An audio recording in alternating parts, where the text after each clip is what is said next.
ጤና ይስጥልን ተመልካቾቻችን እንደምን ሰንብታችኋል? ይህ በየሳምንቱ በዚህ ሰዓት እየተዘጋጀ የሚቀርበው ሳምንታዊ በኢትዮጵያ ቶክሾው ፕሮግራማችን ነው። የዛሬ እንግዳችን ወይዘሮ አሰገደች አሰፋ ይባላሉ። ወይዘሮ አሰገደች የመጀመሪያ አፍሪካዊ አውሮፕላን አብራሪ ወይም ፓይለት ናቸው። ወይዘሮ አሰገደች ከዛሬ 40 ዓመታት በፊት በአገራችን አውሮፕላን እንደ ብርቅ በሚታይበት ወቅት አውሮፕላን ለማብረር ድፍረቱ ኖራቸው በጊዜው ለሴት ልጅ የሚሰጠው ዝቅተኛ ግምት ሳያግዳቸው የበረራ ትምህርት በሚገባ ተከታትለው አውሮፕላን ለብቻቸው ያበሩ ነበር።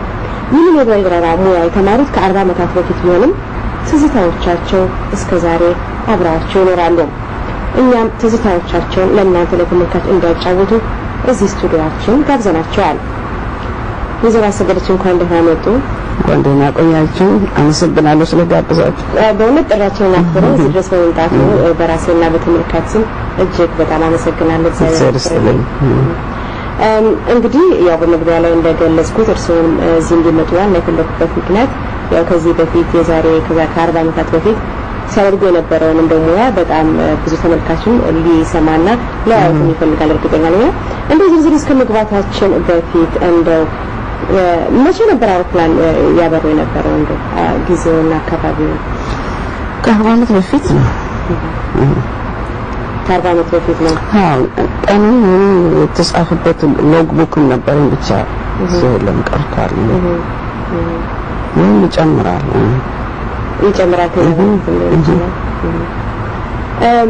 በዚያ ጊዜ መቼም ሴት ልጅ በቤት ውስጥ ወስና ነው ያለችውና ብዙ እንደዛ አይገመትም አይደለም። በአብዛኛው የቤት እመቤት ነው ልጆችን ማሳደግ ኃላፊነት ያለባት ነው። እርሱ እንዴት ነው ለማድረግ እንዴት አሰቡት? እኔማ አንድ ጊዜ አቶ ተድላ ደስታ ነገረን ወሬውን።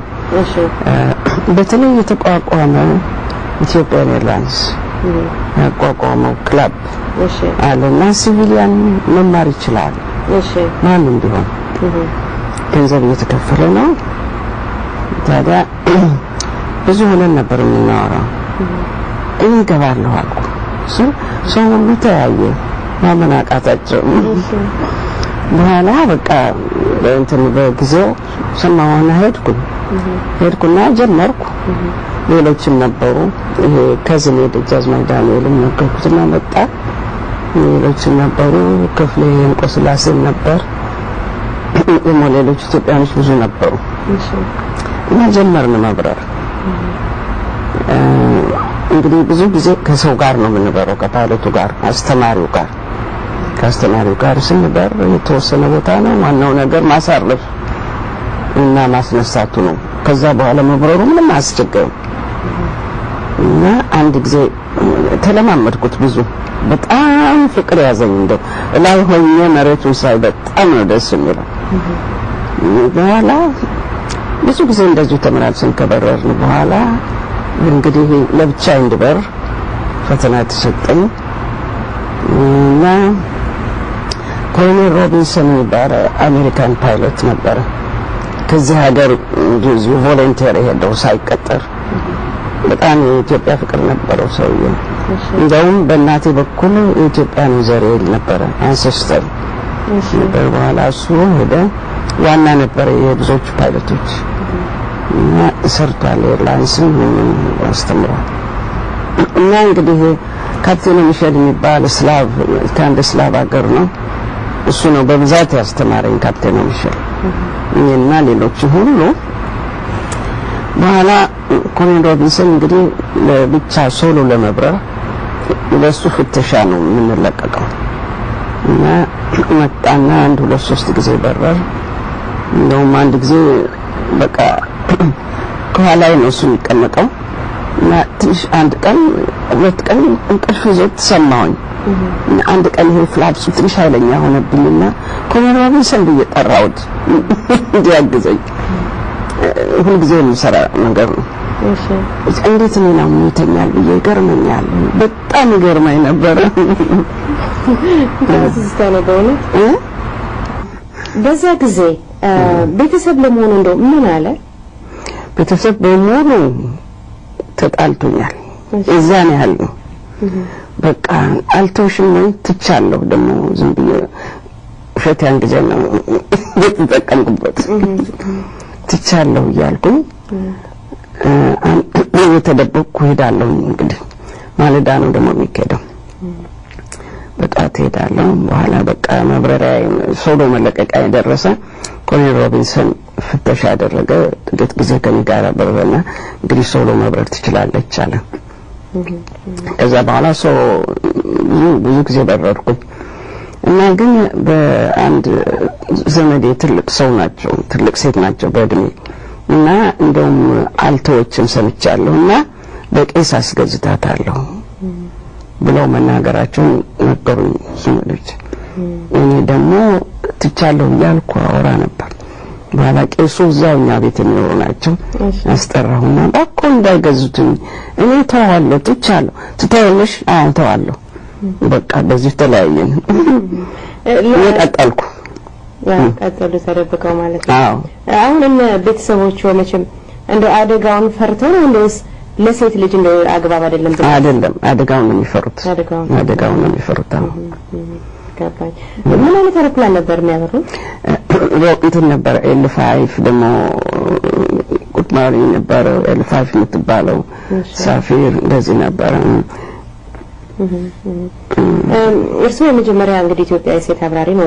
ኢትዮጵያዊም ባይሆን አፍሪካዊም ነው። እኔ በእውነቱ ለመጀመሪያ ሴት ልሆን ሐሳብ የለኝም። እዚህ አይደለም።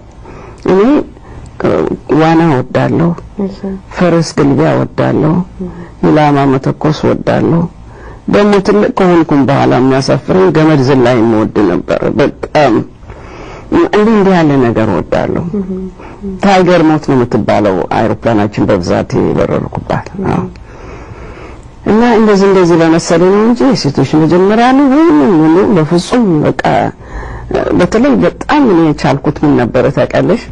ፓይሎቶች ከኔ በኋላ ብዙ ሴቶች ጥሩ ፓይሎቶች ጀት የሚያበሩ አሉ። ግን እኔ ለስራ አልነበረም። እንደውም ስራ ስርቼም አላውቅም። እንደዚህ ነው እንዳልኩሽ ስፖርት የሆነ ነገር ስለምወድ ኢንትረስት ነበርኩት ማለት ነው። የመኪና እሽቅድምድምን ልገባ ነበር። አንድ ጊዜ እንደዚህ ሰው ሁሉ ከለከለኝ። ለምሳሌ አሁን ሶሎ ከተለቀቁ በኋላ የት አካባቢ ነበር የሚበሩት? እዛው አዲስ አበባ ክልል ነበር? አዲስ ኢትዮጵያ ክልል ነበር? ኢትዮጵያ ክልል ነው። ኦፍ ኮርስ ኢትዮጵያ ክልል ነው። ይቻላል ኢትዮጵያ ክልል ነው። ለምን አቆሙ? ከዛ በኋላ ግን እንዴት መሰለሽ? እኔ ልጅ አይደለም ያቆምኩት። የክለቡ ሰዎች ተጣሉ። አንድ ኮሎኔል ቶቢሽካ የሚባል ነበር፣ ኃይለኛ ነው በጣም ደግሞ የታወቀ ነው በቤተ መንግስቱ። እሱ ተጣላቸው ፓይሎቶቹን አስተማሪዎቻችን እና ሁሉም ተቀየመ እና ስራቸውን አቆሙ። በኋላ ጃነግሬሽ እንደሆነ እኔና ከዝኔ ደጃዝማች ዳንኤል አበበ እንማር ነበረ። እንግዲህ ይሄ ከቀረ የራሳችን አውሮፕላን ግዛ አለ። ትንሽ አውሮፕላን የሚሸጡ ነበሩ ጣሊያኖች ማለት ነው። እና እሺ አልኩ። እሱ አስቀድሞ ገዛ፣ ቶሎ ገዛና ወዲያ ሲበር አንድ ጊዜ እህቱን አስመራ ወሰዳትና እንደገና ተመልሶ ሊያመጣት ሲሄድ በቃ ወደቀ የማይገኝበት ቦታ። እኔ ተኮራምቼ ቀረሁ በቃ። በጣም አዘንኩ። ከዛ በኋላ ያው ቀረ ብሎ ነገር ማለት ነው። ከዛ በኋላ የቀረ ግን መግዛቴ ነው የቀረው እንጂ መብረሩ የቀረው ክለቡ ሲቆም ነው። ስራውን ሲያቆም የተከፈለልኝ በጋዜጣ ያወጡኝ ነበር ብዙ ጊዜ ከነ ፎቶግራፊ የዛን ጊዜ ያው እና ጀነራል መኮንን ደነቀ የሚባሉ እልፍኝ አስከልካይ ነበሩ። ጋዜጣውን ግርማዊነታቸው አቀረቡ። አይተው ትጠራ ብለው ሄድኩኝ። ተጠራሁና ሲሄድ በጣም አደነቁ። አባትሽም ጎበዝ ነበር እንዲህ ነው አሉኝ። እና እንዴት ነው የምትማሪው አሉኝ። በሰዓት 27 ብር ተኩል እየከፈልኩ ነው አልኩ። እንግዲህ ገና ስራ ክለቡ ስራውን ሳቆም ነው። እና አሁን ተጀምሮ እስኪጨርስ ድረስ እስከ መጨረሻ ትምህርቷ ድረስ ይከፈልላት ተባለና ተከፈለልኝ። የተከፈለኝ ሳልጨርሰው ማብረሬን እንደቀጠልኩ ነበረ።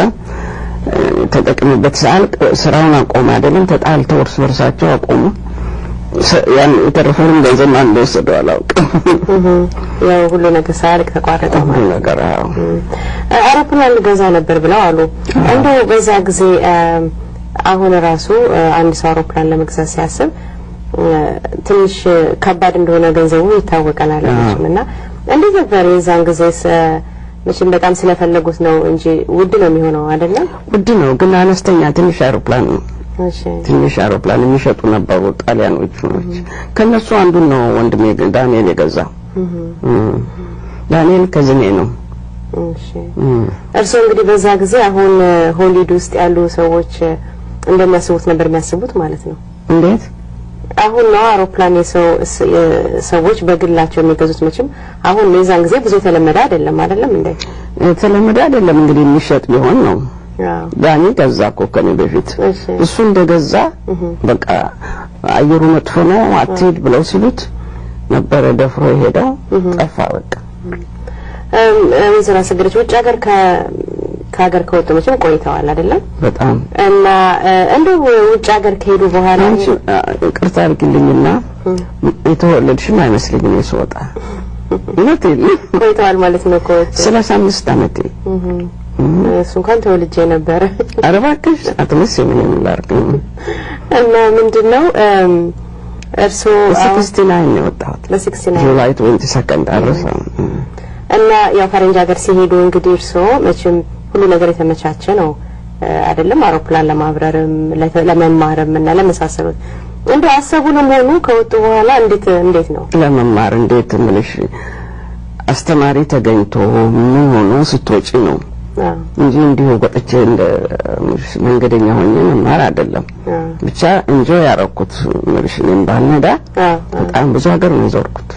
ብዙ ሀገር ያላየሁት ካናዳና አውስትራሊያ ደግሞ ሌላ ከአፍሪካ ሞሮኮን ብቻ ነው ያየሁት።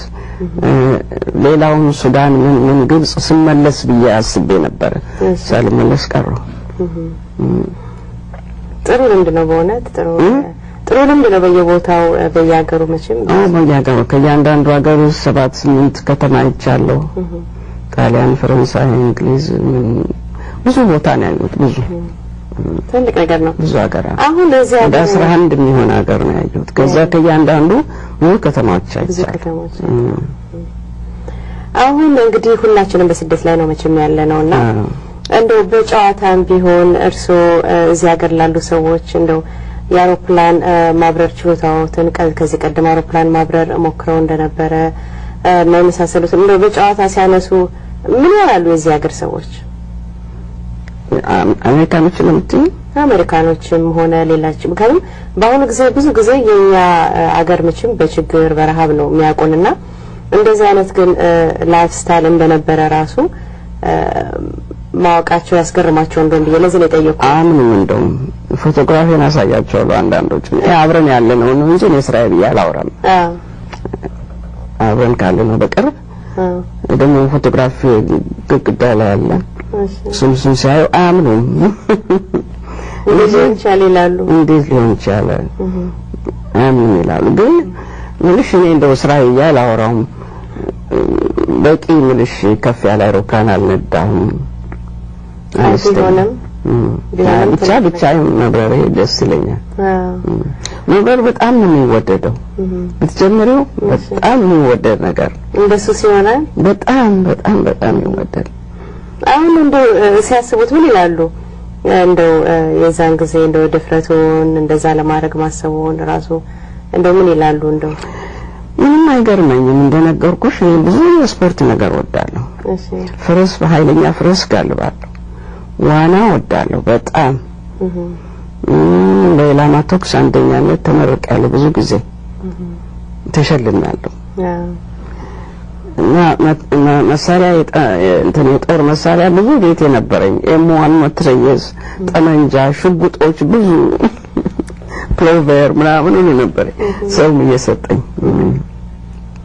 ይገርማል በጣም። እንደው ሰዎች ምን አስተያየት ሲሰጡ ሰማሁኝ።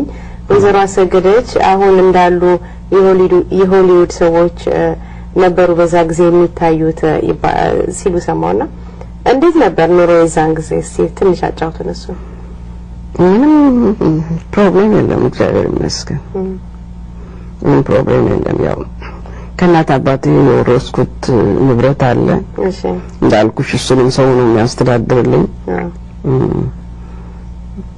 ተነጋገርንበት መሰለኝ ሰው ነበር የሚያስተዳድርልኝ አሁን እንኳን አንዳንዶቹ ልጆቻቸው ልጆች እዚያ ሀገር አሉ ዘመዶች ናቸው የሚያስተዳድሩልኝ እኔ የሪስቶሬም አልወድ እንደውም ያወሩኝ ሲመጡ እንግዲህ ሪስቶሬ ሊያወሩ ነው ላለው ስልችት ይለኛል ከተማ ሱቆች ምን ሁሉ ሰው ነው የሚቀበለው ተከራይ ሲሄድም አዲስ ተከራይ ያልመለከት ቀደም ብሎ ስለ በረራው ጉዳይ ልመለስ እንደገናና ለምሳሌ አሁን እርግጠኛ ነኝ በዛ ጊዜ ሴቶች ጓደኞች ይኖሩታል አይደለም ወዳጆች ጓደኞች እንደዚህ ማለት ነውና እርሶ ነው እንግዲህ እዛን ጊዜ የሚያበሩት እንደው ይገርማቸዋል ለመሆኑ እንደው በዛ ጊዜ እርሶ እንደዚህ አይነት የማብረር ሙያ ላይ በጣም የሚገርመው ብዙ ነው ታይም የሚለኝም ብዙ ነው አንድ ሁለት ወጣቶች ልጆች ወዳጆቼ ነበሩ እሺ እነሱ እስቲ እንማር አልኳቸውና